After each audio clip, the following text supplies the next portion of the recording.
Hello दोस्तों, स्वागत है आप सभी का उत्तराखंड की क्लास में। और उत्तराखंड के इतिहास की अगर हम बात करें तो उत्तराखंड के इतिहास में हमने प्राग ऐतिहासिक काल और आदि ऐतिहासिक काल के बारे में पढ़ा था। और हम कुनिंद राजवंश तक पढ़ चुके थे, जो कि कुनिंद राजवंश उत्तराखंड पर शासन करने वाली पहली राजनीतिक शक्ति है। उसके बारे में भी हम पढ़ चुके थे। ठीक है, अब कुनिंद राजवंश जब समाप्त होता है तो उसके बाद जो है उत्तराखंड में कुछ पुरा प्रजातियों का निवास होता है। पुष्टि मिलती है कि कुछ पुरा प्रजातियां भी यहाँ पर थी। उनके बारे में भी हम पढ़ चुके थे, कौल, किरात, खस, किन्नर, भोटांतिक, इन सब के बारे में। अब हम बात करेंगे कि भारत पर शासन करने वाले विभिन्न वंश थे। जैसे सबसे पहले शक राजवंश की बात करें, कुषाण राजवंश की बात करें, यौधेय राजवंश की बात करें, तो इन सब ने जो है उत्तराखंड पर शासन किया है। मतलब उत्तराखंड भी इनके अधिकार क्षेत्र में, कुछ क्षेत्र उत्तराखंड के ऐसे थे जो इनके अधिकार क्षेत्र में थे। अब इनका अधिकार उत्तराखंड में था, इसकी पुष्टि विभिन्न प्रमाणों से, स्रोतों से मिलती है। कहीं से मुद्राएं मिली हैं, कहीं से अभिलेख मिले हैं, कहीं से मंदिरों पर लेख मिले हैं। जिस प्रकार से हम ये कह सकते हैं कि इस वंश का शासन यहाँ पर भी रहा होगा, या ये क्षेत्र उस वंश के अधिकार क्षेत्र में रहा होगा। तो छोटे छोटे वंश हैं, कई बार एक नंबर ऑब्जेक्टिव यहाँ से बनता है। तो आप जो है 2 से 3 मिनट की वीडियो होने वाली है, हर एक वंश को विस्तार से जानने का प्रयास करेंगे। अगर अब विस्तार मतलब पूरे तौर पर उस वंश को पढ़ना है तो वो तो इतिहास से पढ़ना पड़ेगा, भारत के इतिहास से।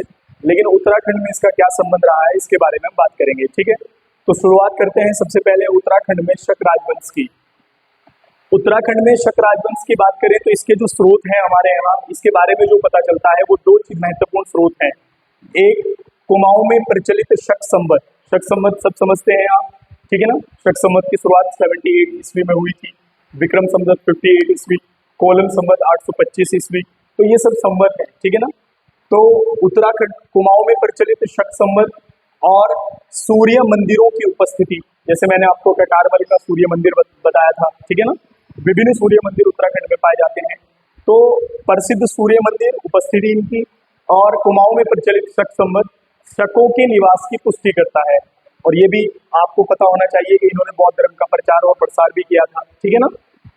तो केवल आपका ऑब्जेक्टिव यहाँ से बनता है कि उत्तराखंड में शकों के निवास की पुष्टि, तो कुमाऊं में प्रसिद्ध जो है सूर्य मंदिर और कुमाऊं में प्रचलित शक संवत, दोनों ही किसकी, सूर्य मंदिरों की उपस्थिति जो है, दोनों ही ये चीजें शक राजवंश की निवास की पुष्टि करते हैं, इनके अधिकार की पुष्टि करते हैं। ठीक है, थोड़ा सा इसके बारे में और जान लेते हैं।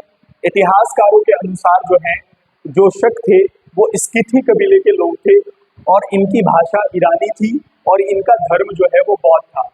ठीक है, इस प्रकार से इनके बारे में बताया जाता है। ठीक है, तो ये था शक राजवंश का उत्तराखंड में जो है संबंध क्या है। तो आप यहाँ से देख सकते हैं, केवल यही 2 महत्वपूर्ण चीजें इसके बारे में है।